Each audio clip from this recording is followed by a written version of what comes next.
You are now listening to the Minority Trailblazer Podcast. Let the story begin.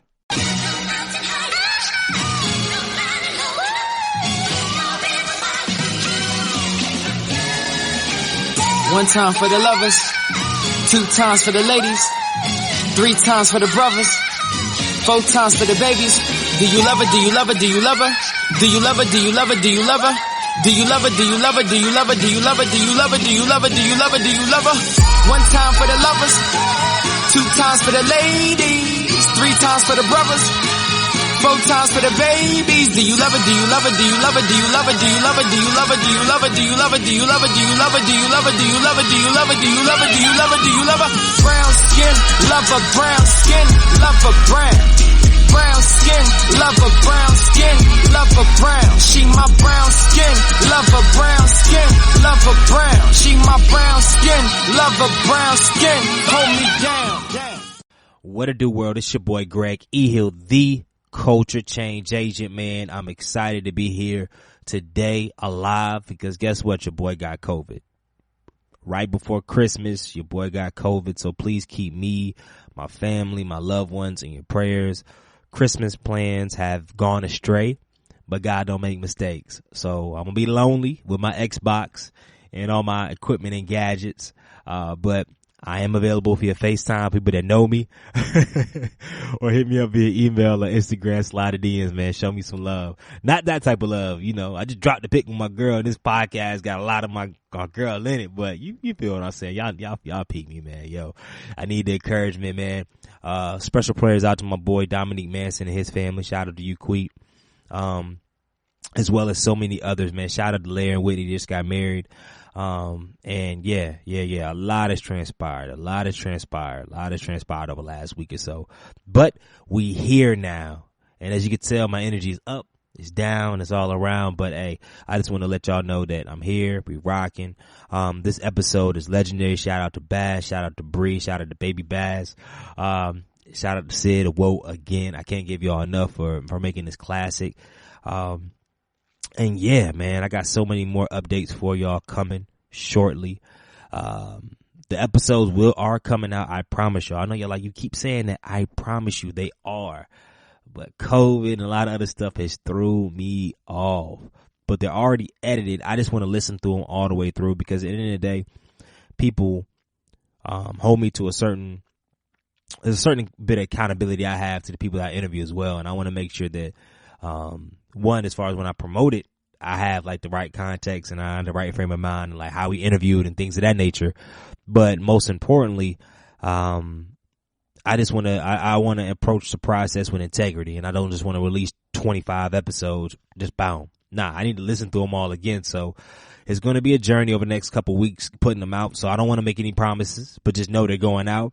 In season 3, I'm hiring a producer. So if you are a producer out there, I think I already have one in mind, but if you consider yourself a producer, and I don't really need too much post editing of the show. I do need somebody that's going to listen to the show all the way through and cut out if I'm like wild out a little bit, but that's what makes the show the show. More so, I just want to keep me on a production schedule, release the episodes and tag them and do all that little stuff. So to make sure the stuff goes out in time, because I'm an artist. I care about y'all. I care about the process, but sometimes days fall apart, and that is okay with me. But I know I want to make sure in 2022, the way I'm coming, that is on 10. So please bear with me. If you are a producer, send your email to greg@gregehill.com and we could talk about it. It will be paid. And let's build, because I got more shows that I may be able for you to produce. So if that's your interest, outside of that, I love y'all. A lot of stuff on the way. Y'all be safe over this holiday season. Enjoy the episode. And make sure you go ahead and follow me on Instagram at gregehill.com. I'm going to be doing a lot more stuff on digital over the next couple months. And yeah, hey, stay safe. Hug your loved ones. Hey, love y'all. Enjoy the episode. Welcome to the Minority Trailblazer Podcast, and I'm your host, Greg E. Hill, the culture change agent, man. We are here live and direct for the first, I wouldn't say first episode of season 8, but we're going to treat it like the first episode of season 8. It is 9 o'clock on a Thursday, right? I'm going to walk y'all through this as we kind of set it up and get into the scene. 9 o'clock on a Thursday. I woke up, I did some video editing, I had a session, and then I had an epiphany because first I was about to come and just edit the podcast, edit the first 5 episodes of the season and put it out. But I was like, I gotta, before I put out episodes, I wanted to kind of address like where I've been, like what's going on and things of that nature. And I was like, when do I have time to do that? And I was like, shoot, I got time today. Cause first, real talk, and our girl's gonna be listening to this. We were going through some stuff. So I was like, I texted her. I was like, what, do we have a date night plan? Nah, she had other plans. So I guess God moved in serious ways. I was like, what am I doing this evening? And I was like, I want to go ahead because a lot of stuff's been on my spirit lately. I said, I want to go ahead and record it, get it out before we actually really start this next season. I called Bass around too. Mind you, and y'all heard it on the podcast before, one of the busiest mans ever called, answered on like the 3rd ring. It was like, you free tonight? With a baby, with a newborn. So shout out to Mama Bree for allowing him out the house to a certain degree. Let her tell it. All facts. So today I called him like, I need you tonight, bro. I need you to come through and record. Then I hit Sid before that. I was like, I want you to kind of be in the mix too, help out with the audio, but also to add some color commentary. I hit Woe, like I mind you. And I'm going to unpack this whole thing. It's been a year since me and Woe didn't talk on the phone. Text Woe like, Woe, I'm mixing, bro. What you doing? I'm in Charlotte. He was like, hey, can you come record? He's like, bet, we on the way. Like, so all this happened out of nowhere, all the energy, the essence, and I'm really, it comes full circle why these brothers are in here, how we're about to unpack certain things, man. So I'm excited about this show, and format's gonna be a little different. I got my brother Marcus Bass. He's gonna be the key interviewer, with me kind of unpacking some stuff. We gonna riff, more context. I was in his wedding, as well as roommates for a couple years, and Sid's my current roommate, knew him since high school, so it all makes sense now, man. So on that note, we about to jump into the show. Let's get it. Oh man, G Hill in the fleazy for the 2020 Wheezy. Yeah. It's been a long teasy. It's been a minute, man. Glad to see you back in the zone. Yeah. We've been anticipating this. The people been hungry.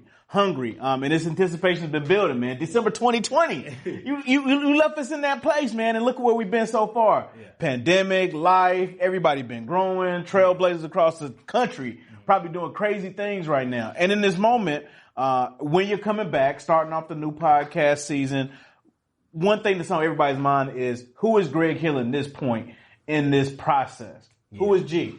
Yeah, and the crazy duality is like, it's always hard, specifically in this moment, because me, like, we've been in contact with last year, like, doing the work with Advance and Carolina and North Carolina Black Alliance. So we've been in contact. My church fan, we've been in contact. Sid, I live with Sid. But it's like, I go through certain seasons, and we'll get to it, where, like, I'm insular. Like, my church family, my direct people that I'm working with, and that's it. And that kind of goes into who I am, man. One, Greg E. Hill. One, I'm an artist. Like, I'm a real artist. I'm real sensitive about my work. So, I mean, I started this journey 7 years ago. This podcast journey. Before, there was no black podcasters, specifically no black male podcasters with sauce. They weren't talking about like sports or entertainment. I was like one of the first ones.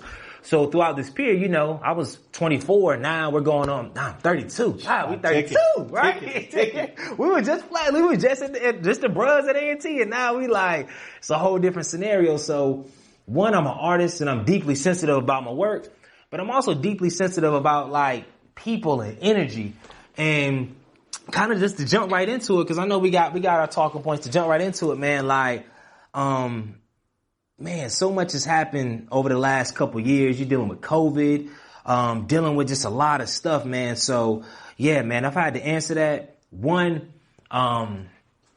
artist. Two, sometimes I can be a tortured soul, not in like a very dramatic way, but more so like I really do. Like, if something's not right or if something's not clicking, I'm not going to be on nobody's podcast. I'm not going to be speaking on nobody's stage. I don't do that. I still going to put in the work, but I'm really sensitive about certain things, man. And for me to kind of take steps forward, one, I have to see growth for myself. Right. Like, and I get to it, like, my whole life I've had series, and you knew me since college. That's when it kind of began, where I had very high highs and very low lows. I would have 2 years I'm on the map, and a whole year like I'm just out of it. And I think one thing that helped me, the reason how I always come out outside of God is, one, when I get refocused and my vision changes. But two, it's like sometimes you need solitude. We was just talking about it the other day. Like, we live in a culture where there's no solitude. Like, people will intensely post. People will still be engaged or trying to do stuff there. But without solitude, sometimes you can't reflect and see how far you've grown or how far you need to grow. And I think over the last year and change, it was kind of startling. One, how much I have changed over the last 8 years, man, when I first started the podcast, but also two, and we're going to jump into it, how much farther I needed to grow. Yeah, no, that's real. I think, growth in this period, like approaching the main thrust of being an adult, everybody's got swift transitions, and we all handle it differently. You kind of mentioned like this step up, step back. We all do it.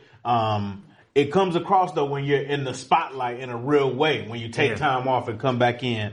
And in your experience, like, where does that come from? Why do you think, you kind of mentioned a little bit, like kind of being in the front and then kind of taking a little hiatus in this point, in this time, jumping in and out. What does jumping in mean? You know, what did the jumping out mean? And bring us to how we are getting this new season. Yeah. So, man, that's a great layered way, man. I think at the end of the day, it's crazy. I talked with it over a deep conversation with my girl a couple of days ago. I think the core of it all, not to get too meta, but growing up, right? Tall kid. I wouldn't say I had some sauce, but not really no sauce. I had about 4 braces. I was just a tall, dark skinned kid. And that's when dark skin was not in. I tell the story all the time. Dark skin was not in. Like, it wasn't in Durham, North Carolina. You won't win it like that. So I wasn't a fighter. I wasn't soft, but I wasn't no hardcore dude either. I was funny, but I wasn't a comedian. I was like just trying to find my way. And then, go get braces and you get a little glow. You still tall, you hoop a little bit. And my whole life, I've always been trying to like find my way. Like, am I the guy that needs to be in front?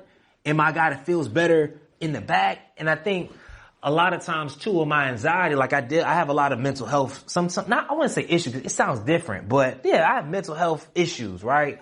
So there's certain amount of things that I need to be in place in order for me to function the way it needs to go. And a lot of times when you're in front and you care about people, that means if you call me, I didn't call back, or if something happens like that, I'm the type, like, I'm in my head about it for a whole month. Like, damn, I ain't called Marcus back. Marcus might be upset with me or blah. How can I be on a podcast and I do X, Y, and Z? Like, and I'm real meta with that. So I think it's been taking a while for me to mature in a space where, one, I can own certain things and move ahead of it. But to be direct, I popped out, one, because I know the media you've seen, it was a whirlwind, right? Last year, before this first year off, it was another year, right? Another year in the mix that we didn't do any podcast shows. And that year was because, I was in a weird place in my business and career. You was living with me. Like, yo, you paid your rent on time. I didn't. A lot of the times, right? Like, it was that. Like, it was a lot of stuff going on. And you starting on your own, you just trying to make it. And when you realize you feel like you got that talent, but the checks ain't coming in just yet. And they coming in and not in the market you really want to go in. Then dealing with a relationship where it was very tough on me as a man, because, and I'll be honest, and this is the whole realm of this podcast, because I want to give y'all full context, right? Before even I came back on the scene, I was in a relationship where I wasn't bringing in no bread. Like, and then once you moved out, you got married and moved out, like, I had to make a decision. Either I'm 27 years old, go back home, or partially live with your girl. I was living with my girl, low key. Not low key, I was. And in a sense, I'm not in the whole relationship piece, man. Like, how can I be on a podcast, Minority Trailblazer Podcast, record, but I'm not bringing nothing to the table at this point. Like, I was aimless. I remember, and I talked about it before, like, months on end where I'm just showing up in the library and I don't know what to do. I'm applying for jobs, but I'm overqualified for some, underqualified for some, so I don't know where I fit in with that. Then the podcast stuff, I was like, well, it ain't really bringing in nothing. Speaking is like what I didn't feel my confidence, my aura, my frame wasn't in the place to speak on stages. So, and for me, sometimes it takes time. So 1 month go by, 2 months, 6 months. During the day, I'm in the library, like just trying to figure out life as a 27-year-old man who is living with his girl. And that pressure and that strain that I put in that relationship ended up causing us to break. Right. And the crazy thing is that's right before the web production. Shout out to my boy Mike and Mike Farrell 27, man. I love him to death, man. That popped off right before we got back mixing the work that we've done with Advanced Carolina, etc. When they see us vote, that popped off. Everything was just popped off right during the midst of the breakup, like right before. And in my head, I was like, I felt weird because I know I did so much damage, just not really in it, and I wasn't my full self in it, and she held me down. But the damage was so much where by the time I came up, it was irreplaceable at the time. And at the time I wasn't mature enough. So I said to say, how during that season, that was a whole year and a half where I'm just like, I'm on the edge. I'm like, who am I to, in my head, like, who am I to get on the podcast night in and night out and talk to folk? Who am I to be on social media for what? Like, so I went through a lot, man, and to this day, like, so the transition, just to set the full context, we left that relationship, and then from June to July, like right before, this was prior to the first 3 episodes coming, we was moving fast. Like, yo, so I go from not even leaving Durham for a couple years. Like, we went to Charlotte a couple times, not leaving to, now we got the funds and we got the opportunity to travel and explore. So peak COVID, y'all saw me online, Miami, ATL, Houston, anywhere, getting the interviewing, like the momentum was rising. Until, and I'll share this story. I'm, when I get to talking, I overdo it, but that's what I do.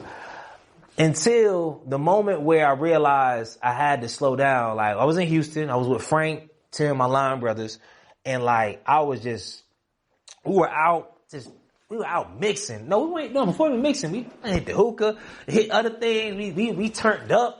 And then I'm in I had the Camaro with the Hemi.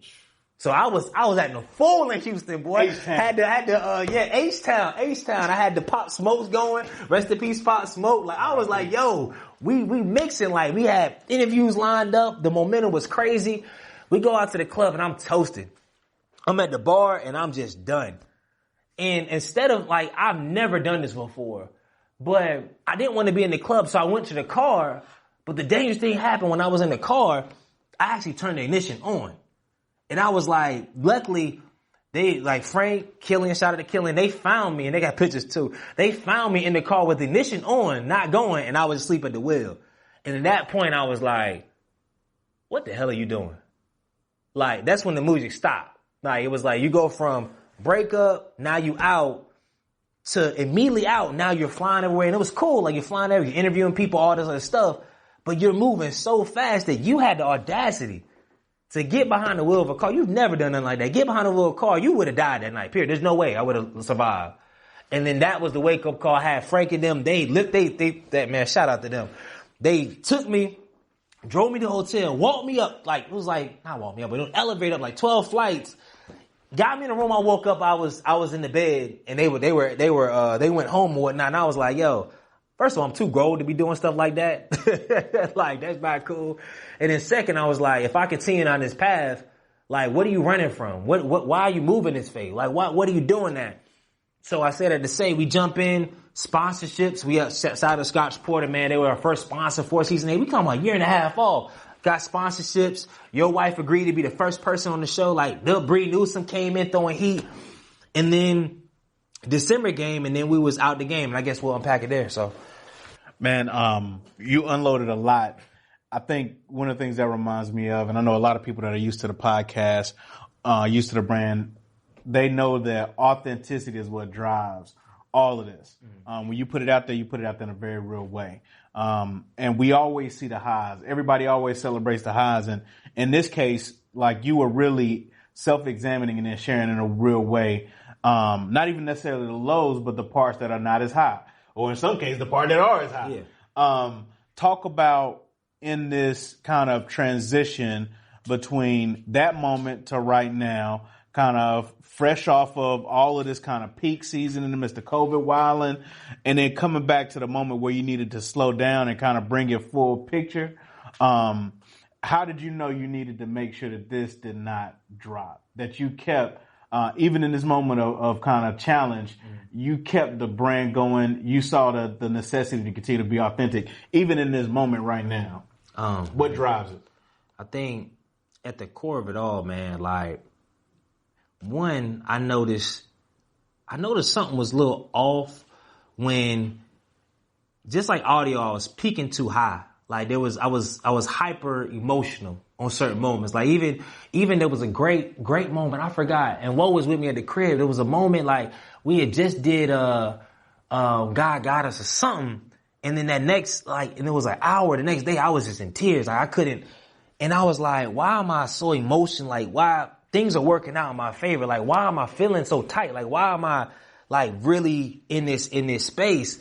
So then we look at December, we released that, and then I had to think about it like COVID is here, right? So COVID, I'm just coming off a breakup, and then now around that same time, that's when I met my current girlfriend, and man, she's been a breath of fresh air.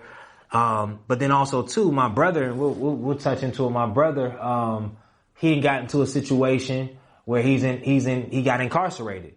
And it was around that time we didn't know how much time he was going to get. And I remember you were my roommate at the time, like my dad had bailed him out. He was at the crib just trying to figure stuff out. And our whole family was in a weird place. Cause like, I'm 32, my brother's 21, and he was facing some big time. And then around that time, he had got 15 years, a hard 15. We had a baby.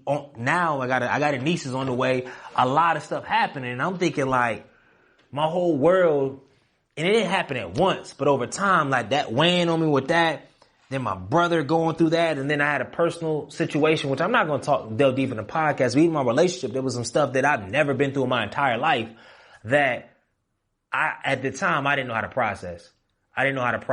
But in my head, I said, I knew I would be back at some point, but I just didn't know when. But I knew this time, I wasn't going to check out like and just be roaming the streets. Like there's been time I checked on life, I'm roaming the streets, so I'm walking through bridges like I'm just a nomad, like literally, like that's the key. But during that time, I was like, nah, it's going to come back. And luckily I had people like my brother Mike, people like yourself, that I was still working, still in the lab. But I said I knew I had to be insular. Like I just had to have working with y'all, working with the church. I couldn't talk to anybody else because in my head, it was so, I'm thinking like, yo, who am I? My whole core of me at that moment, I'm going to bring y'all to December, like right there. The core of me was challenged on a level I never got challenged for in my life. I got my brother, I'm 11 years older. His situation was so out the blue. So many people were involved. We on the news. It's just all crazy. And I'm like, you the same guy. You on all these stages. You the culture change agent. And your little brother is 10 years older. Like, what did you do for him? Like, who are you? And then in the fact, the stuff that we were going through with my relationship and things that happened, I questioned my whole psyche. Like, what is going on? Like, so I said, I can't honestly continue to push out work. I need to take a step back. And I thought it was going to be a month, but it turned out many months. And slowly but surely, we've been able to kind of get back. But I said this time when I come back, one, I'm still learning how to balance even having a relationship and doing what I do, because people that know me, that read my books, they know that when I committed to something, I'm a maniac with it. Like I'm all in. I will not sleep. I will do it because I don't have, God's given me a lot of talent, but I don't have the talent to coast and doing it. That's what gets me riled up. But then having a relationship, somebody else you have to be involved with and grow that, I didn't know how to do that. And also too, there's ego involved with that too. It's like, hold up, you in the space that I'm in, like you the dude, you can't really have no, it's like, yo, women is right here. That's your core constituent. Something like, it's cool. They want to see married brothers, but they like single brothers too. So it's like, it's a lot of stuff that's in your head. So yeah, man, I think coming in this time, I wanted to say, and me and Sid talk about it all the time. We're going to bring him on shortly, but I want to enter everything in a righteous way.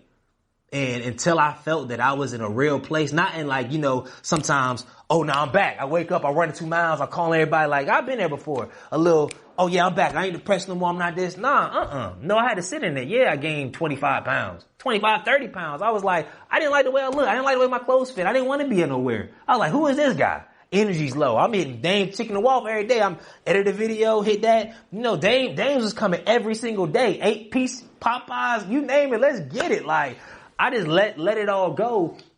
And slowly but surely, I said, yo, and in the day, when I return, I'm gonna return righteously. I'm gonna return in a real way. And I need to see certain things in my health that I need to change. I need to see certain things in my relationship that needed to change. And I needed to see certain things in my friendships with my brothers that needed to change. Like, I can't come back if I'm not like me and Will built a lot over the last year. I can't come back and I'm like, not me and Sid, like when we first, got the apartment together, like we talked about we had a vision of like, we gonna collaborate, join forces. We never lost the core, but we weren't in sync. Like, I'm not gonna start anything. And I learned this from ET. I'm not gonna start anything when everything else is disarray. Because then that's not nothing righteous, no framework. That's not going to last.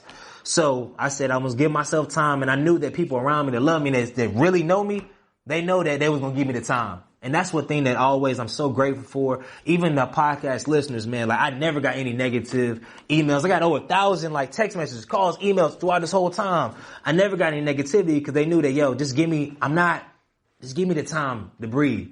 Like, because I'm a manic depressive. Like, I'm very, like, and if I don't have certain routines, like when my brother, all this other stuff, that threw off my whole routine. So if my routines are not locked in, I'm going off the deep end. I'm the guy, I will be in my room for weeks on end. Like, that's the type of dude I am. So as I grow and mature, I said, when we come back, not only are we going to bring this, the podcast to the next level, but I want to make sure that the other stuff that we're working on, I'm creating the energy, I'm just giving the life to people is on a different level. Because that's what makes the podcast or anything special. Not just I'm on the film and then after whatever. No, like what makes Greg E. Hill me? Because when I'm in my right frame, when I'm into a room, you know it. When we talking about ideas, I'm not just like going with the flow back and forth. I'm really like, yo, let's do it. We're going to do X, Y, and Z and we're going to do it. Like join me at the polls. We didn't just talking high level. No, we did it. Next week we did it. But if I'm not on that type of time, then why should I be in front of people? There's enough people just in front of people doing whatever. So in my head and my conviction is when I say pop in, I encourage everybody, when you pop in, don't lock back in just for like, what's your post? What's your reason? And now I'm reinvigorated. And we'll talk about why I'm reinvigorated to kind of, come back with not only podcasts, but other platforms, because one, I had a great support system, people around me. Two, I had people that even if I wasn't in contact with, they believed me. They knew I wasn't just them. But it was like, yo, I'm going to get myself together so I can be the best version of myself, which will allow my relationship to be the best version of what they need to be. Man, G, you dropping gems. I'm excited. I think Sid is going to come in and really kind of pivot us from the past year and a half to really like this past year, 6 months coming in, sharing everything about mental health, being authentic. Everybody's so caught up with celebrity now, right? Like everybody wants to be in this space where we get to see and examine every aspect of everybody's life. And I think the ability for you to recognize those moments where just by virtue of doing the work that you're in, you're not doing it for celebrity, but the exposure and the content puts you in a space where you got to recognize when it's time to pull back. And I think, just from the outside looking in, seeing what you produced, even in the hiatus, seeing the content that was grinding from all different angles, it was never a complete fall back. Yeah. It was a step back. Yeah. And I definitely, sense in this kind of element that we're in right now, people are starting new stuff. Yeah. People are going with the foundation that they had and creating something even better than where they were. And every step of the way, it's never been a complete fall back. It's been a stepping back, reassessing, coming forward. And that's just real, man. Does that land on you in a real way? Do you feel like you are, anytime you step back, you are losing something? Or do you think it is like a kinetic energy to where you can pick right back up when you jump back in? At the end of the day, I think over time, I'll be honest though, I think you do lose something to a certain degree. You lose something. Some stuff is meant to be lost, but I do realize, just like Samson in the Bible, you're only gonna get so many shots. I'm a believer. Like, God's gonna give me a lot of shots, but if I continue to dim my light, if I continue to hide, God can take away that talent. He can take away all that. So I do believe you do lose it, because I don't want anybody to think you can just you can do that, but the bounce back, it ain't the same. It ain't the same. Like, it ain't the same. But I think what I did gain, and I actually want to take a step, because I think what hit from the most, there was a moment last week or a couple weeks ago, me and my girl, we were in a special space. We were talking to, you're married, brothers, you know all about that. We're in a deep space, and she said something that really, it hurt at the time, but it was so real, man. Like, she's like, I love you, but I don't know if I like you, because I don't know who you are. And I was like, what do you mean, bro? Like, the stuff, like, me and Jamila, we never went nowhere. We done been in Colorado, we done went there, we done did anything you need. I'm always going to make sure I'm like, I do everything. I sacrifice. How can you say, how do you love me? You don't like me? Like, I don't know who you are. What do you mean? You read my book. Oh, she didn't really mean the book. Like, she was just trying to get me. So she bought the book, and but it was like, how do you not know who I am? But then that's when I had to think about it. I was like, during that time, because I had to make a decision during the hiatus too, because I was ready to leave the podcasting world, leaving public speaking forever. I was like, yo, I'm going to work on my independent projects. I got a good media mind. I can consult. I can still make good bread. And I'm going to call it a day. Like, I don't want to deal with that pressure. I don't want to do that. But then I realized, like, the core of me, that's what made me me. Like, that is my core. And that's what attracted her to, not just the fanfare, but that's what attracted her to me. Like, so what I thought I was doing by being a man, all this other stuff, I became somebody else. And it shocked me. I was like, that's why even in my relationship, I can't hide. I can't hide if I want to have a full marriage or be a father. If I'm dimming light, if I'm playing small, because it starts with, I'm not going to do a podcast. Then it leads to other opportunities come, and I ain't going to do that. Then it leads to, trying new things as far as restaurants, going new places. You ain't trying to do that because you are so small, you're afraid of everything. So that's when I realized, and that's what it hits on, is anytime, any area of your life when you're playing in a small space where you're afraid, it's going to go into all facets of your relationship. And when you're with the right person, they'll be the right person to be like, hey, because she could have easily, I'm receiving all this stuff, I'm just going to do whatever. She was like, no, I don't like you. And that hurt. I'm thinking about marrying this girl. Like, she looked at me, and it was like, it was recent. I was like, damn, I don't like you. I was like, what the hell? Like, what? Like, what do you mean? But that, it had me really wake up. And that was the last point, because I was clicking in the right direction. But then this was like, go off like, yo, remember who you are. Remember you're a genius. You like, this is win, lose, or draw. You got to show up. And I think that's what it's sentiment. So, let's go ahead and bring Sid on, man. And because I want to ask this question. So Sid, ready? Are you going to test him? You good? Good. All right, so you can move on. So first, I didn't even do introductions, but Marcus, executive director of, I want to make sure I get it right, because I know there's a lot of red tape in it. You're executive director of Advanced Carolina. Yep. And deputy director of North Carolina Black Alliance. Yep. And Sid is the founder of Sidney Evans Audio. Does anything audio related, man, all this other stuff. In the bigger context, these are both my brothers and my roommates in the past. So, before we even jump into that, I did want to ask y'all questions, man. Like, from y'all perspective, because y'all seen me, but what is y'all takes during my hiatuses and actually living with me in those times where you seen the good, but you seen, not say bad, but the challenging moments. Like, I'm starting with you, Baz. Yeah, man, like, what from your perspective, from the questions that we already shared and whatever, like, what jumps out to you? Man, first and foremost, I think I have a creative spark in me. Mm-hmm. At times I can be creative when I need to be, especially if I'm, getting ready for a presentation, talking to funders, talking to groups of people. I can turn it on and off. And then there's moments where I feel like I'm not as creative. So I know I have, elements of creativity. You are creative. Mm-hmm. It comes out in everything.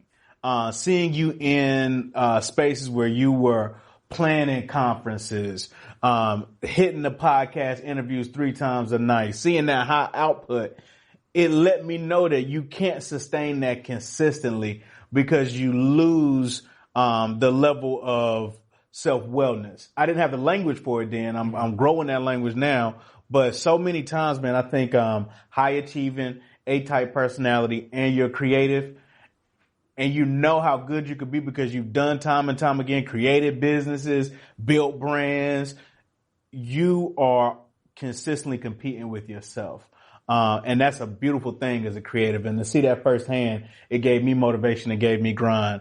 And then to see you at your limit and then go to these moments of exhaustion, you know, I mean, you could tell when somebody's going through it. You know what I mean? Just, you don't have to have a long, drawn-out conversation. If I'm hollering at you every morning before you dip out, hollering at you when you get back in, you could just tell the tempo is off after 1 or 2 minutes or just a few seconds. And at the same time, I think as black men, we are still learning.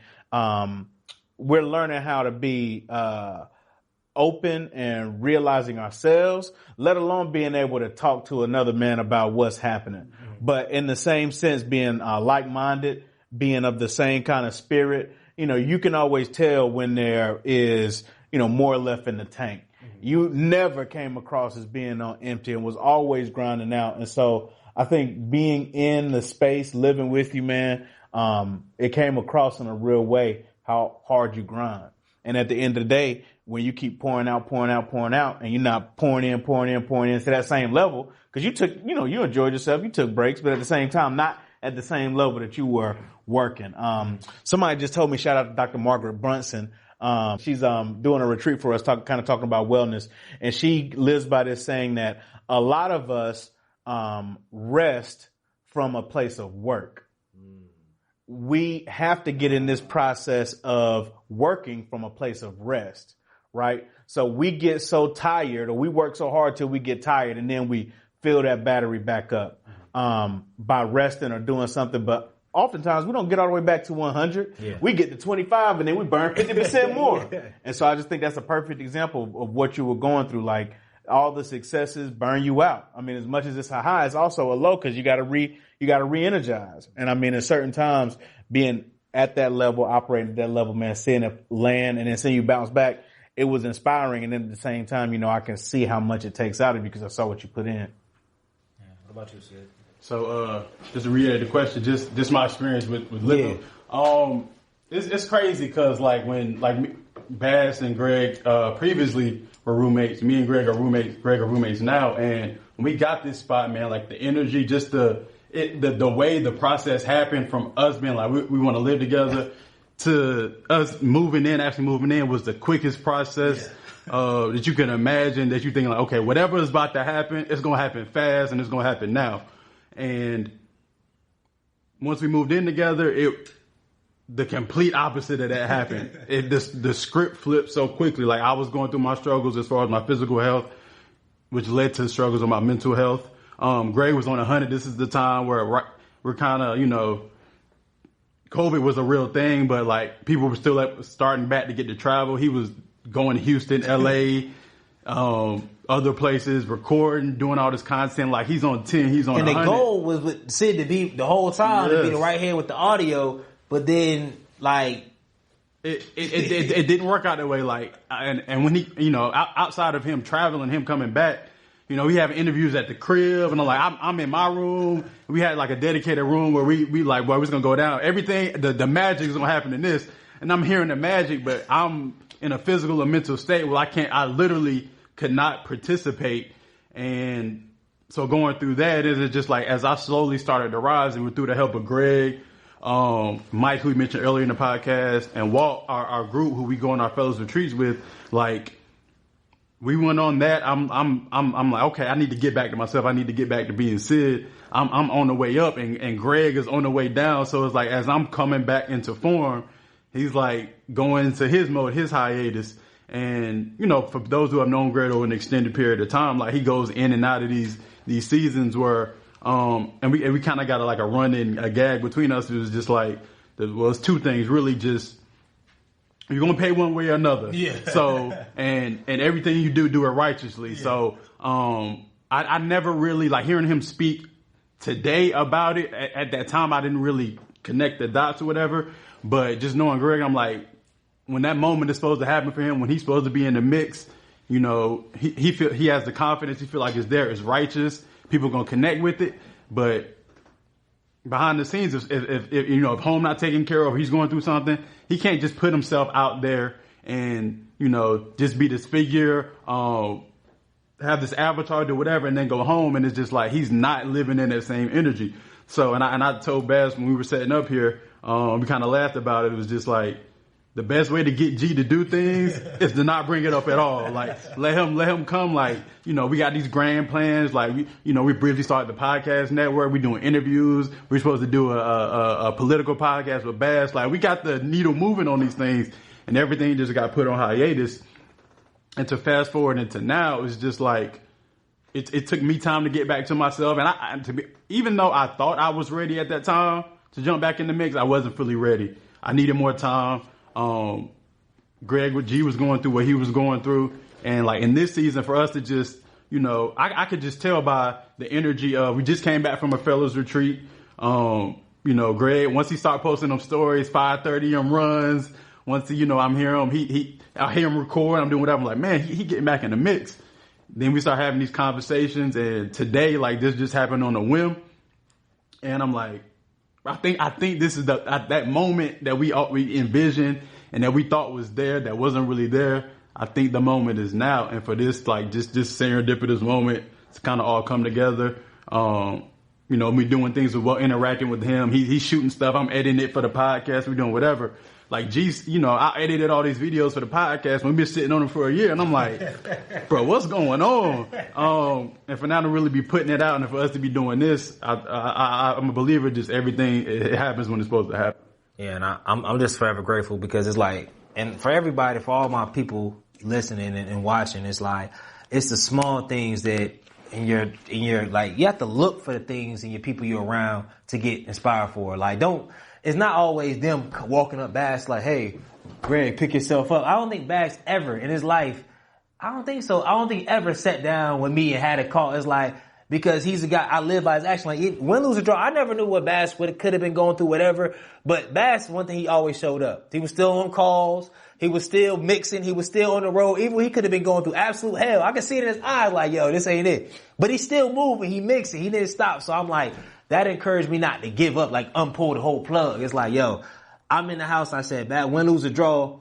Hey, he's there. And then Sid, even in his journey, his health journey, and even what he was doing as far as commitment and becoming a vegan, and just his purpose and his righteousness and that, and seeing how he kind of grew and changed. And even our conversations just kept the spirit kind of alive. Mm-hmm. And seeing that, it's like, yo, that's motivating, and that encouraged me, because one area of my journey I talked about was my health, because confidence is everything. And I just say, there was maybe one point I was approaching, like, not a Adonis body, I was like really jacked. But outside of that, I've always been medium. But it's like, yo, you put on 30, 40 pounds, like, especially I'm not used to, like, man, you used to be a big, like, you got that swag, you can do it. Hey. But when you skinny and not used to being big, you just always feel like you should not be mixing like that. Like, so, and then seeing Sid in his journey, like, really eating righteously. And I realized, like, I'm not eating righteously. My energy was low. Like, I couldn't even function at high level, because I was always tired, always sleeping, always that. So having him around and seeing, hey man, he's in month after month, he eating those things. He's not concerned. He see my wings, see Dames. He might have been tempted, but he like, wings, yeah, in the trash, I'm throwing some in the trash. I see, like you said, Dames, Wingstop, Popeyes, and I'm like, I'm not being judgmental. I'm like, and it goes back to the point where I said, like, G wouldn't have got to this point as far as prioritizing his health if I would have tried to move the needle for him or push him. It's just like, I'm seeing those things and I'm like, I know G, like, I had this conversation with somebody. I'm like, he lived with me long enough. He gonna make some, like, you can't see somebody doing better that you feel, or you feel like you're lacking in that area. You see somebody doing better. You just know too much to just see that and just let it ride. So I live in that moment. Like, I knew he would get to this point, and we at that point. Like, I'm 6 months. I'm telling you, first 6 months, I did not touch a pan. Like, didn't touch a pan. Like, it was like that, man. So just having those mini convos and just thinking like, yo, one, I owed, and also two, lastly, and we're going to continue moving on the joint. I know I had to come back because I owed it to too many people. Mm-hmm. I owe the people like, whoa, that sacrifice, like, bruh, did so much. Like I said, he put in a lot of groundwork. You know, he got paid for it, but still, it was at a discount. It was the Greg rate. Like, it's still like he put in work. Whoa. Put out the whoa. There was so many people that played a part. Price. Today's price is not yesterday's price. So it's like, there's so many people throughout my journey that like stayed with it. My mom, my brother, like, to be honest, my future family, I have to. Then now I woke up. There's a responsibility not only to say if I have my light, right? The networks that I build, like right now, a year off, I'm still rocking. But I say if I diminish life forever in 10 years, where Zaire, he's going to college and he maybe need a recommendation or he needs scholarship money. Like the route that I'm going on, the trajectory that I've always been on, where I can call Chancellor Martin like, hey, let's do that. Like, I'm training in that direction. Shoot, I done gave $50,000 at university, so I'm training in that direction, right? Like, I'm training in the direction where somebody need a job at whoever. I know everybody everywhere is like, they can get a job, but you dim them life for too long, people, they forget you. They forget your name forgotten. So now, how can you help your family? When your brother get out of jail, are you going to be able to give him a job? Like, are you going to give him advice or a job? Like, what is that? Your parents, when they become sick and then they need to move in or need retirement, who's going to pay for that? Like, there's a responsibility that's coming my way that it sounds good right now. I'm making enough bread for me and doing that. But what's my influence? What is my impact? So I said, I have to, it finally got to the point in my relationship with Jazz, in my relationship with my parents, everything, where it finally became, I've said it before, but it finally became bigger than me. Mm-hmm. And I think that's where we go. That's where we're going. This makes me think of the quote they always use, iron sharpens iron. I think there's an extra kind of dots to that. Iron sharpens iron at the right time. Like, so many different times you may be feeling dull. You're not all the way spent. And if you get sharpened too early or in the wrong time, you could ruin the blade. Yeah. But I mean, being in situations where you can sense how another person is moving, kind of knowing when you need to be sharpened at the right time, that is sometimes a lot better than always going back and sharpening iron. Oh. In this case, I feel like it is a perfect time in which you should sharpen that iron. It's just not always being sharpened. Perfect opportunity, I think, in this case, to really see that in example. When you're being close to somebody in a living capacity, just their example of how they're moving in the moment gives you that motivation. That's iron and sharpen iron at the right time. And I'll also add, I forgot to mention, cause I do want to give some type of tips and stuff like that. The core thing that sparked it back up, that sparked everything was one, me and Mike, we had a call where we knew, cause that's one of my other brothers. He knew something was just off. And we were talking, was like, yo, my relationship with God wasn't where it needed to be. But not just simple as just reading the Bible. I was like, yo, I just needed the right energy around me consistently. So that's when we started the prayer call. So it was just me, Mike, Mike, my boy Terry, and we pray every Friday. Every Friday at 8 a.m. And that was the first thing. I said I needed to be around some spiritual energy of brothers where I can share stuff with consistently, like not just like when I see them, but boom. So that was the first thing. Then my boy Terry started this thing called Married Mondays, where he had other married brothers that shared. It's not, we didn't broadcast it too crazy because we want to still be intimate, but brothers that share like how to grow in your relationship, how to look at things differently, how you do things of that nature. Because I realized that, especially for anybody that's out there attacking your goals, sometimes when you're not attacking your goals in the way you think or the way you would like, it's not that you need to go hard at the goal. You need to do a self-evaluation of where are the 5 states of readiness? Like what financially, emotionally, physically, like work on those things. And then so when you get there, you can stay there. Like, 'cause if you don't, you can get there, but can you stay there when emotionally something goes left and you don't have a community of brothers or people or women around you to uplift you? Or when it goes there, when a project goes, if you don't have a well of resource people that respect your work and enough know to give you, like, you can't sustain that. So I definitely think those things and having those conversations, and you hit on it too, man. And hopefully that's what this podcast and then also the next generation of what the content I want to produce. It's hard for brothers to, when they're going through stuff, to really, like you said, sit down, let's just talk. That doesn't mean like you're mentoring me or you lecturing me, like it really is. Like during those times, in those seasons, and I understand why that happened. Like, even when stuff got behind with the bread, like, luckily I knew we have a kindred spirit where I don't even have to talk. It's whatever. But what would have happened if we just feel like, yo, Bass, I'm going through this. Like, what? Like, I need support and help. What would have happened?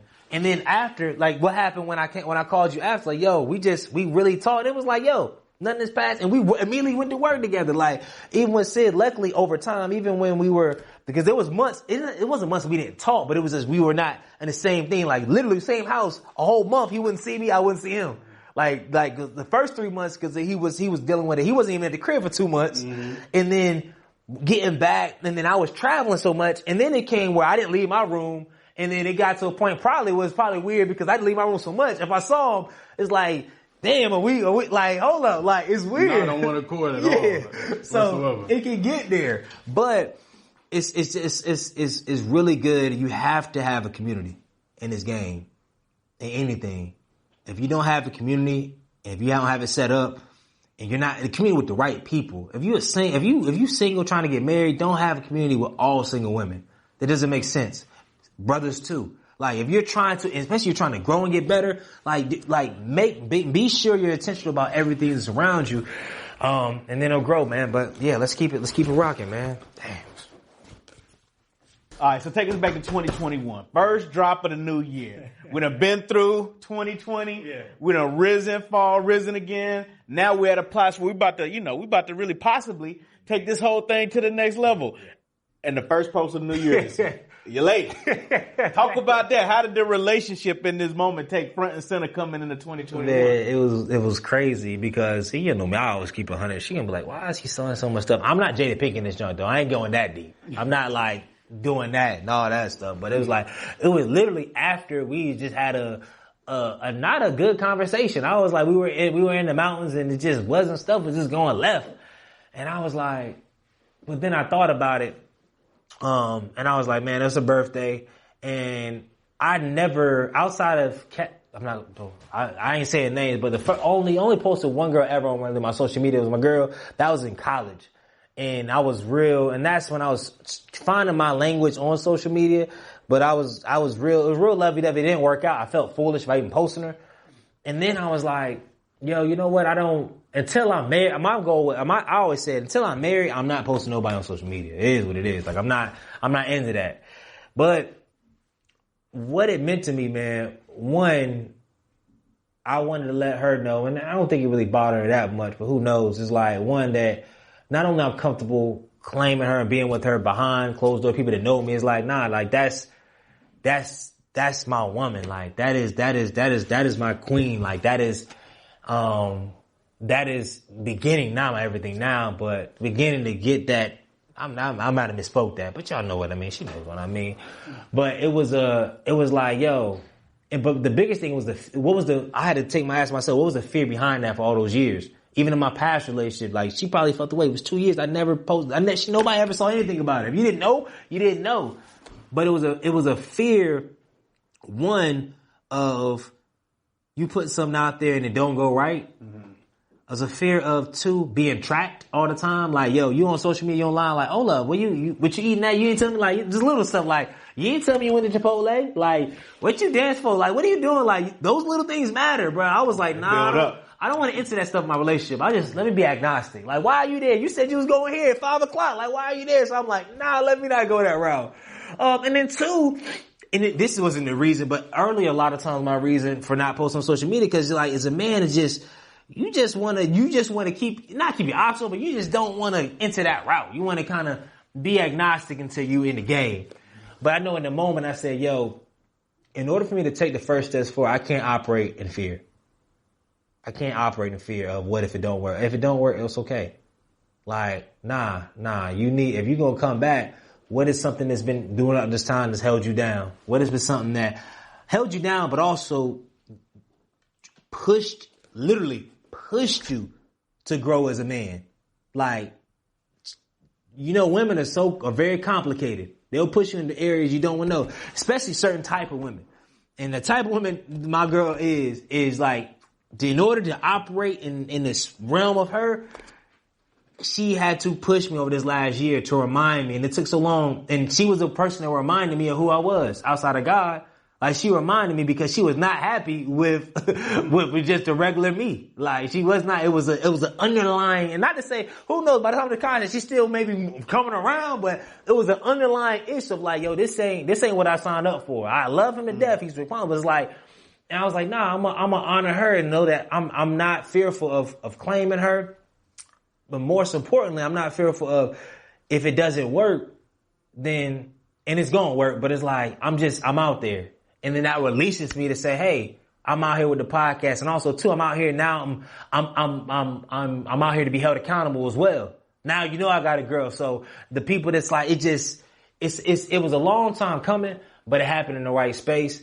But yeah, it was shocking to me too. But I said, nah, man, like, this is the time. Hey man, the right woman will put you in your place. And I you will promise want to be there. It wasn't going to be until I popped the question. Like, I was like, seriously, I was standing on that hill, but then I was like, nah, I had to get on social media at some point because I said that everything was clicking, but I was like, I'm not about to, like, nah, I can't, it was not right, so I come back and I'm just like, you knew you weren't gonna get away with that this time. You knew you knew that was not gonna ride at all. Nah. In relationships, man, kind of different than friendships, right? Where you can kind of take a step up. You can't step as far back in relationships. In this kind of iteration, y'all are in a year, right? What's your biggest takeaway in the year? Has there been like moments where you want to step up and step back in that space? For all of us that are kind of juggling career, personal life, and then a relationship, you know, kind of give us some of the biggest takeaways. Yeah, man. And I'm gonna answer it. I'm gonna open it up a little bit. I think one was, my biggest takeaway is how far I had to go in love and what it meant. My past relationships, I think one area I had one speed. Like, I didn't change. I didn't adapt. It wasn't like, oh, I see you like this a certain way, I'm gonna do that. There was no levels to my romantic game. It was like, cause I'm a robot, cause I needed, for me as the manic depressive, like I need a journal. I need routine. So we went to the same restaurant. We were going to do the same things.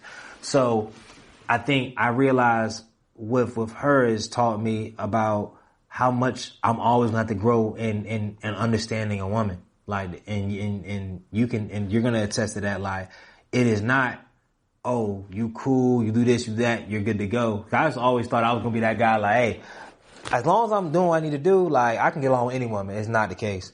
You have to really, you got to intentionally grow. You got to be, there's a lot of areas you got to work on and work in intentionally if you want to have a fruitful relationship. Right. So that's the biggest thing I tell you. Like, every day I'm reminded, like, yo, I gotta grow how I love. I gotta grow the depth of how, like, what is, like, oh, in college, bro, like, I didn't go on no dates. I mean, see, something about the other. We didn't go on dates at A&T with the bros. Like, we didn't go on no dates. If anything went on dates, people were paying for us. Like, what do you mean? Like, I mean, use our statements, bro. Yeah, we making it sound kind of radical out here right now. We were chivalrous now. Yeah. But there were moments. Yeah, there were moments. But it's like, so I think that's kind of what I've learned. But I want to throw that question back at you, not to put you on the spot, Bass, but like, I know you're a married man, and like, what if you got during this pandemic, like, how you love your wife, especially as a new father as well? Man, first of all, shout out to any relationship that made it through this pandemic. I think it's very real to be committed to somebody through one of the worst times in the world history, right? Like, you had to be stuck with somebody in a house for a year, a whole solid year. And we saw a lot of shakiness in a bunch of different ways. You know, everybody does, but to realize that you're on a solid foundation, to get to the point where both of us A-type personalities, always grinding, to have a moment to just sit and focus. Of course, first thing we did, we had a kid in the mix. And then that created its own set of challenges, right? I was one of the cats that was always very interested in having all of my professional career set up. So that way when I got a wife, you know, the whole marriage, household, everything would just be cookie cutter, step by step by step. Doesn't happen like that. We'll never finish working on ourselves. The person that I was, even when I proposed to my wife, is not the person that I am right now. And I think for me, some of the biggest takeaways in this year in the moment of pandemic is establish that real understanding first. A lot of people call it a friendship, but a lot of friendships aren't based in understanding. They're based in necessity. And I think after you kind of get that friendship, there still needs to be a set of boundaries, right? If I got to step back, I need a day or two to kind of reflect. I need to be able to communicate that, to let her know what's going on. And I don't need to operate from a sense of weakness, but a sense of masculinity. Like, it's a masculine trait to be verbal about your emotions, not to be weak, or not even masculine or feminine. It's just a strong trait in relationships. And so I'm really learning that in the moment. Being around a wife and a kid 24 hours a day also puts in your mind, especially if you're high excelling, the fact that you really do have to reprioritize. When you have a serious committed relationship, that is the priority. And to say that you are going to keep working at the same pace and putting out things at the same pace is really cheapening and cheating a relationship. And it's showing your partner that they may not necessarily be the top priority. Same thing that comes with the kid. The first 3 months, man, it rocked my world. From the standpoint of just having to take care of somebody 24/7. But I think at the end of the day, it brings a deeper sense of purpose. Like you said, like you realize, some people you just can't let down ultimately. And especially the person that you pledge your life to, and then the person that you decide to bring into this world, it puts a whole nother level of responsibility and grind to it.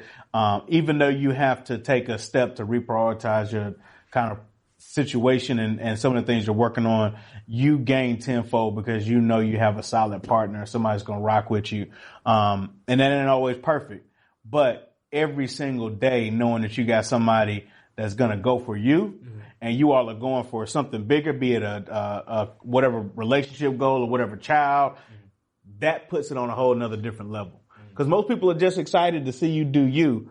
It doesn't necessarily add value to them. But to know that everything you do from being here at 10, 11 o'clock at night is adding value there, and then keeping that priority, it makes it all worthwhile, man, in a real way.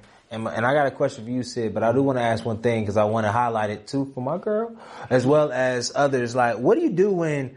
Because I know there's probably been, and I don't want you to get in trouble either. At times, end of the year, bro. Yeah, I know. End of the year. At times, a relationship where let me ask you like this: has there ever been a time in your relationship with your wife that y'all on the same page, but y'all didn't like each other? Not like you just won't. It was like, it was some. But like, can you walk me through that? Because a lot of time we don't, if you're not intentionally having married or talking to married men and learning from them, you don't know how to, like, some people don't know how to deal with the situation. Like, there's times when you probably like, I don't really like you like that. I love you. I don't like you. I don't really. So how do you deal with that? Has that happened to you before? Fortunately, I love my wife, and that includes extra, extra like all the time. So if I give this example, you know what I mean? It's maybe just something to be quite honest, man.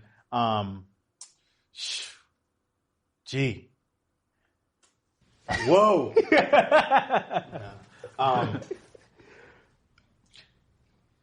I see you politic. You trying to figure out how I'm gonna answer this question. How I'm gonna give a raw answer, but still keep the shade on.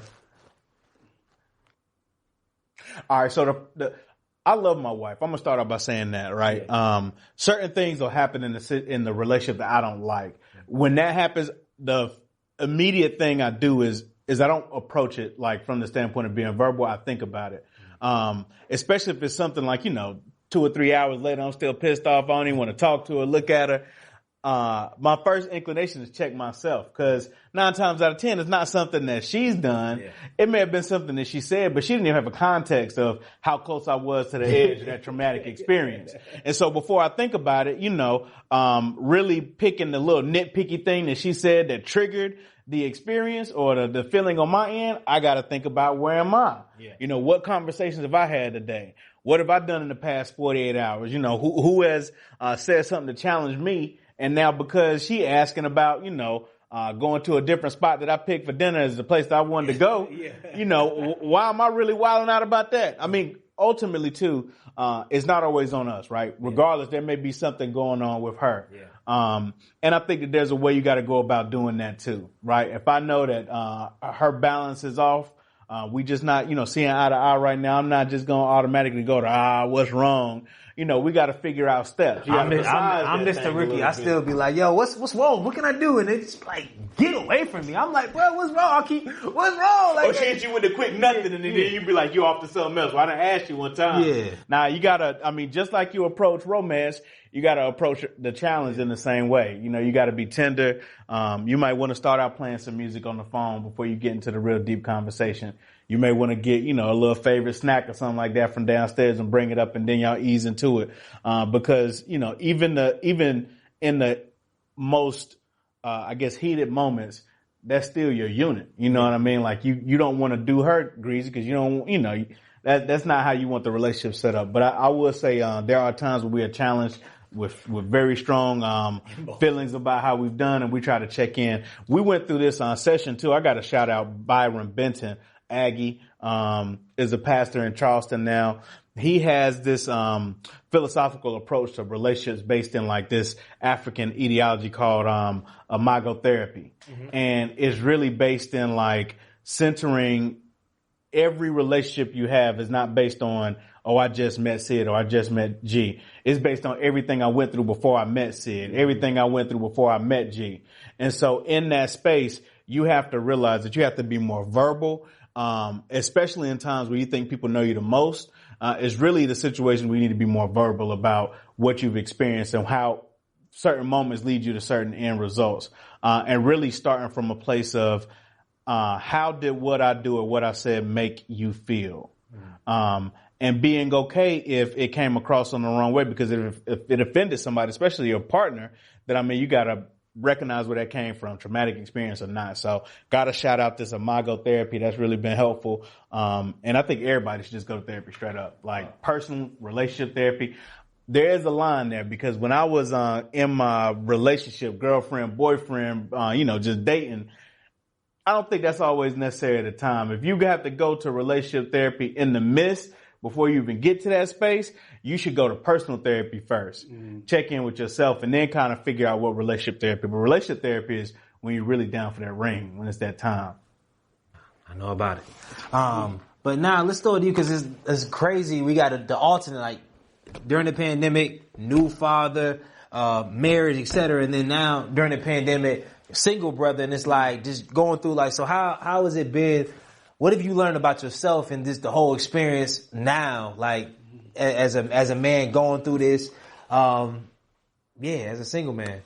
Well, the context of relationship. I mean, I think like I'm a real mellow, not get too high, not get too low type of dude. And generally speaking, to certain levels, like all the people in my circle, you know what I'm saying? Like you're around like-minded people, so I know sure we can all relate on some level. So for me, like in a relationship context, first of all, I'll back up and say the biggest thing for me was accepting that men or women are just different creatures. That's why there are two sexes. There's a man and there's a woman. If we were both alike, there would only be one sex, and that's I don't know what kind of world would that be. But we are different creatures. We're motivated by different things, and I had to accept that, because in just my past relationships and with dating, there's just certain situations, and I'm just like, that doesn't, for me, like this seemed very simple. It's not that deep. Why is this necessary? Like, it's like, why, like, I'm asking you, like, somebody asks you a question, instead of trying to answer the question, you're like, why are you asking me that question? You're it's like bang your head up against the wall, in that context. So I had to accept that. And the next step, biggest step, and I'm still working on that, obviously. The next step is, like, I realized I understood, like, how to catch a woman's attention. You know what I'm saying? Like, you know what I'm saying? I'm a former basketball player. I'm a collegiate athlete. Like, I'm this height. You know what I'm saying? Like, I'm in shape to it. You know what I'm saying? So it's like, well, I can catch somebody's attention, but I had no idea what it took to, once you get in the mix with somebody, how to maintain it. And the maintenance part is the hard part. Like the attraction, that's easy. You don't have to, you only put a limited amount of effort into that. But when you in the mix with somebody one-on-one, they coming to you with, this is what I need from you. You going to them, this is what I need from you. And y'all you have to find a happy medium. It's difficult. And, like, I always haven't been the best with dealing with situations that made me uncomfortable. Just like G said, I have a propensity to, let me retreat. Let me let the smoke clear a little bit and then let me come back. And it's just like, you can only avoid something forever. Like, you gotta address it. So with dating, once you find somebody that you're interested in, once you get past that initial step, okay, let's see where is this going with that person. Trying to figure out their nuances. How often do they like to communicate? How often do I like to communicate? And then finding a happy medium. And I was having a conversation with G recently. It was just like, you could think you the manliest man or this type of guy or I got it figured out. And then you get into whether you're dating a woman, a relationship or a marriage, whatever stage you're in, it was just like, that is going to push you to become the greatest version of yourself. Like, undoubtedly, because it's going, whatever, nuances or cracks in the armor, whatever, it's going to get revealed at some point. Like it's going to get revealed. Like, you cannot, exactly. And it's like, when you dating, you can kind of hide behind a little bit. You know what I'm saying? When in a relationship, you're a little more exposed. I'm not married, so I've only been as far as being in a relationship, but I was previously engaged before. So, I can only imagine, like, in bad situation, like, crossing over into the marriage threshold, just how much even more those things, you can't hide. There's nowhere to hide. There's nowhere to run. So, the things about you that like, you're perceived, like, this person think you got it together. You can even convince yourself that you got it together. But if you really don't, it's going to get revealed. So really having to do that work, and you don't have to have it all figured out, but at least have a foundation of, I can build from this, whether it's going to therapy, whether it's being out the dating game for a minute and just saying, okay, like, let me really, like, I'm in these situations, I'm dating, it's not working out, like, I really like this person walked away, I was willing to walk away, just like, okay, like, I'm the common denominator in this, so I need to really figure out what it is that I need to fix, and then get to a good place with that. And if the other person is in a good place with that too, y'all come together, the only thing you have to try to figure out is the interaction between the youth. You're not trying to fix you and them and y'all together. You're just trying to make together work. So I think that's the point where I'm at, and I'm still single, so I'm still growing. I'm still having these conversations with G, who's in a relationship, with Bass, who's married. And I don't get to see Bass as much, but whenever we do come together, we're talking about it on the podcast. Best believe we're talking about it in the background. Like, we're trying to, you know what I'm saying? Everybody trying to get to that point. We're at that age where we want to leave a legacy. We want to have families. You're seeing, these beautiful, beautiful unions coming together. And it's like, it's a part of you that wants it. No matter how much I try to, or we try to suppress it or hide from it. Like, at the end of the day, like, you're a human. You want that camaraderie, you want that community, and community starts with family. So I'm just working every day to try to figure it out. And so I can get to that point, and which will lead ultimately to a healthy relationship. That makes me think too, most guys I know suffer from great guy syndrome, right?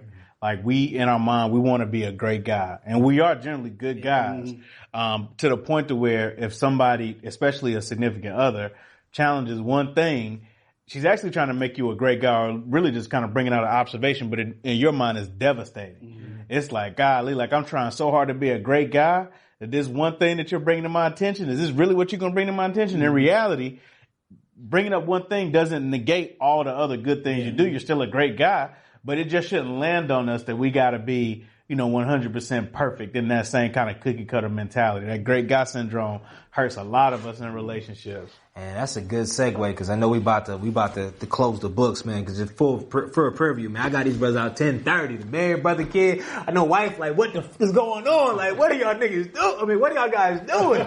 So we get that couch, brothers. Yeah, we gonna get that. Like, I probably, he done made lamb chops on the grill, and I probably done messed up the whole evening, but it's all good. Cause guess what? He get there, the son gonna be in the bed right there looking at him like, yo, Dad, I'm in the middle of this thing.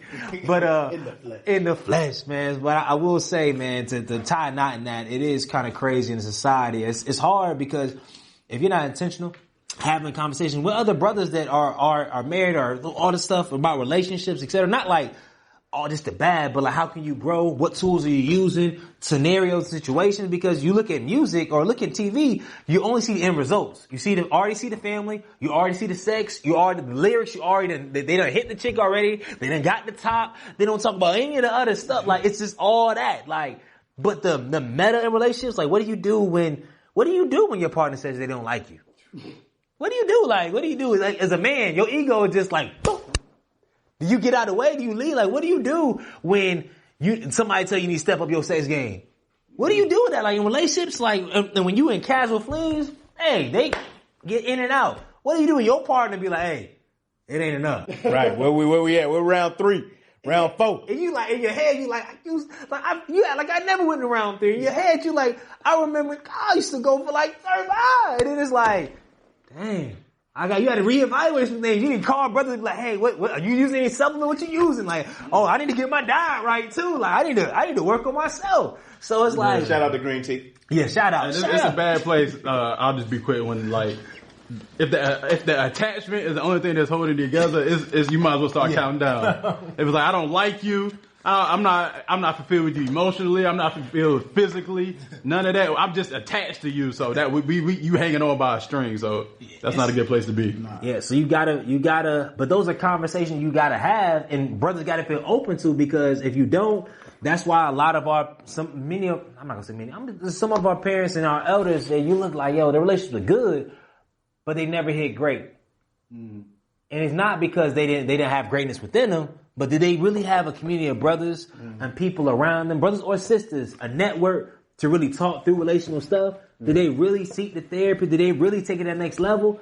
You don't have to do a marriage for 50 years, but if you want a vibrant one, you're going to ask those things, and those things don't normally come up. So, but I guess we can transition to the close, man. Like, what's next? So yeah, I mean, tell us, man. We've been a lot of places in a short period of time. We've covered 2 years. Yeah. Now we are right now in the now, man. What could we expect in this new format? These episodes are going to be dropping. You got Black History Month coming. You share with us a lot, not just about the podcast, but also about G. Tell us what's on the horizon. Yeah, man. We got 21 days left in this month or something like that, 3 weeks. And so I'm releasing the whole season 8 this over the next 3 weeks. So 21 episodes, they're all going out. Probably like in the span of, we'll do probably like 4 every Thursday. I'm gonna figure it out, but we just dropping them. Like, they gotta get out. Then we'll come back Black History Month with and shout out to all the PR people and all the other folk that blowing up the inbox. Got a couple hundred interview requests, so we're gonna get to that. I'm not gonna do all of them, but sorry. But yeah, Black History Month will be right back, join right back in the thing. I am excited, about a couple new projects. I don't know the timing yet, but I'm also going to be launching the Greg E. Hill Show. So it's going to be different than Minority Trailblazer Podcast. The Minority Trailblazer is more like business, one-to-one experiences. My show is going to be more so, I'm going to have different themes. It's going to be different layers. But the core theme of it is going to be very conversational. We might have brothers come and talk about abortions and how they deal with it. Like, who talks about that like that? Like, how do you mostly deal with an abortion as a brother? Like, what did you go through? Maybe we might bring some we might have marriage talk. We might have different talks. I might bring in a sex therapist. Who knows? I probably won't go that route, but I'm just going to be I'm really going to dig into some real topics and things that I want to talk about. Like, Minority Trailblazer, sometimes I'm doing great interview, but it's not stuff I want to talk about. Yeah. I don't really care about your healthcare startup. I really don't. It's cool, and I can get deep with it. I can kind of metasize, but like, I want to talk about what's on my mind with other like-minded regular folk. Don't need to be celebrities. I don't care about that. Because at the end of the day, one of my goals with this, not just to have a great podcast show, bump that. I wanted to be a male to a certain degree, Oprah. I wanted to be Arsenio Hall used to have a show back in the day. So instead of me waiting for BET to call me, it's like, we can create BET. Me and Will talked about having a studio a year ago. And the plan was a year ago, but I wasn't ready for that. Emotionally. Financially, I was ready. But emotionally, was I able to kind of go through and do that? I wasn't yet. So now the time is going 2022. Like, we're going to have a show. working on the studio thing. And it's going to be just a brand new experience, a brand new vibe. I'm really excited about it. So that's cool. So MTB, we're just going to keep the party rolling. I'm inspired by Kevin Hart in a sense where I'm like, Kevin Hart's in all these movies, but he still got all these shows. He has a radio show, multiple radio shows, got the Cold as Ice joint and all these movies, got his podcast. And I'm like, so now I can do 2 shows because we still, Minority Trailblazer Media is still here. Like the network is still alive and popping. But now it's like, yeah, I'm gonna lead the front, man. I'm gonna be the front leader in that. And then we're going to see where it goes. And the last thing is continue to expand Minority Trailblazer Media, and what we do as far as developing original content for corporations and nonprofits, etc. Shout out in collaboration with Farrell 27, and Evans Audio and Skyport Drones, a lot of brothers I'm with, just creative strategies and really taking that to the next level, working with Woe on a lot of things as well. Man, like, now is the time. Finances, we're in order through blessings, through God, people like yourself, everybody else. Emotionally, I'm getting to it because I'm still raw, but I'm the right type of raw. I'm the raw as far as I'm healing raw as opposed to I'm hurt raw. Yeah. So in that place, physically, we locked in. We're gonna drop 15, and now it's a righteous 15, not because I'm dieting. But it's like, no, I'm feeling good eating the right foods. I want to go to the gym. I want to be locked in because I realize, like, I need that energy to do it. Like, back in the day, you just 22, you got the natural energy. Now it's like, if I'm not in shape, I can't do that at a high level. So yeah, man, I think that's in a nutshell what we're working on, what people can know to expect and what they can see in 2022. I know 22, I'm going to go crazy hard. 2023, I don't know. God allow me to see 2023. I don't know. We'll probably do a slight pivot because I've realized too about energy management. What I don't want to do is like go crazy 6 months and then 6 months I'm out. Like, nah, and then personally too, I know we're going to ask that, but I'm going to jump to it because we got to get out of here. Personally, man, I mean, hopefully I plan on being married, like, in 2022. Like, I really plan on making those steps, man. Who knows? But, you start putting stuff like that on podcasts, then stuff can either blow up or it can rise. But yeah, man, I plan on, just making those next steps, man. Like, that's a big announcement to make right now. Just to drop that thing. Bruh. It is, but like I said, win, lose, or draw. If it don't work, I mean, I'm not gonna talk like that. You know it's gonna work, baby. I'll put the pressure. Back. I'm putting pressure on it now because if it don't work, the girl's she gonna get attacked online. Like, what the hell? How could you do this to her, It's gonna go viral in a bad way. Yeah. Off the last 5 minutes. Yeah. Love it. R.I.P. Young Dog, crazy. That's why I like my show too, because I mean, there's so much stuff going on in this community, like especially the work that specifically y'all doing in Advanced Carolina and NC Black Alliance. I know this is not the place for it, but I have to plug, like, there's so much real stuff that's going on that has to be elevated and we already talked about it years ago in a multi-layered approach, not just a ham-fisted policy.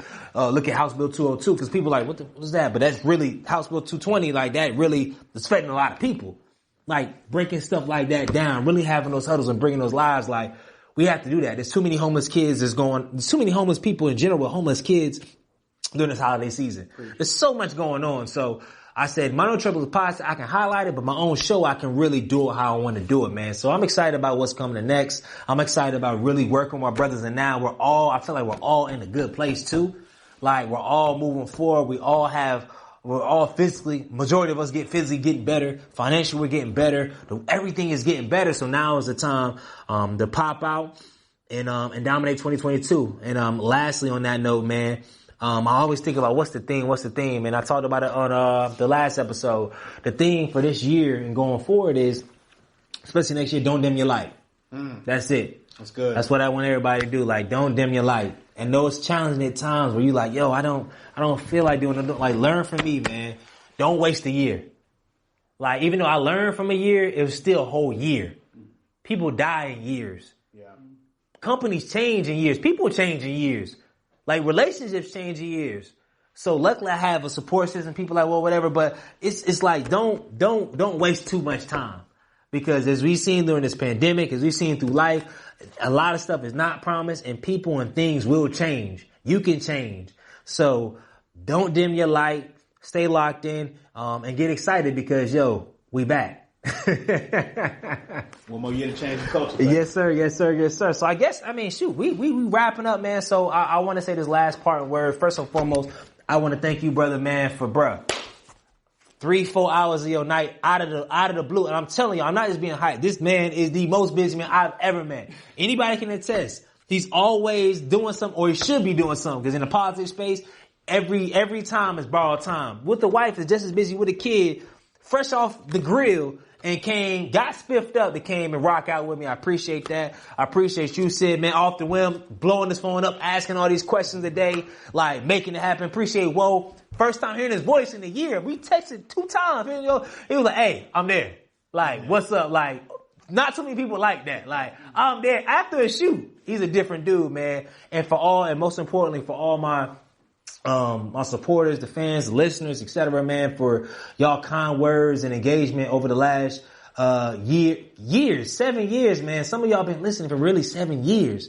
Like, y'all seen every part of me. I share a lot on the podcast. Like, y'all seen every part of me. Y'all still stay true, still show support and love, and that kept me stronger than I ever would have been by myself, man. So I love y'all. I appreciate y'all. Shout out to my young boy Justin Sexton. I gotta hit you up, man. I love you, man. I really do. So many others, man. I can't name them all, man. Love you, Mom, because I know you're listening, so I love you too. Man, it's been a blessing. It's been an honor to have this with y'all brothers here.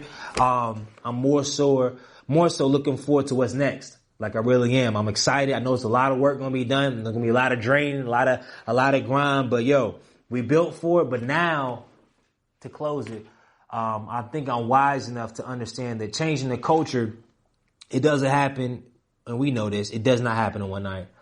It doesn't happen in a year. It doesn't happen in a lifetime. But what it does happen when throughout the time you're learning from your peers, and you're learning from them by asking the right questions, and then listening for the right answers. So going forward, it's like asking questions about energy management. How can I manage my energy better? After all these years, like, it's the same start and stop and go. That's cool, but what is the flow in that start and stop and go that you can measure yourself so you don't over? Because I'm not young anymore. I just can't, like, I'm wake up at 4 a.m. I'm be like that. Like, nah, figure out what that looks like for you. I'm still figuring it out, but figure out what it looks like. But have that intent doing that. Figure out what it looks like to continue to, and I think we have that, maintaining relationships with your brothers, whether it's a prayer call, whether it's monthly meetings with married brothers. Like, figure out what works for you to keep you at an optimal level. So yeah, man, I'm excited. I'm thankful for all y'all brothers, man. And as always, I gotta end on this, and y'all already know, as always, I need you right there, that's listening or watching. And y'all can see I'm tired of my eyes, but I'm still got it. Y'all need you to continue doing that one thing and one thing only. What is that, Mr. Hill? Continue to change the freaking culture. And we out.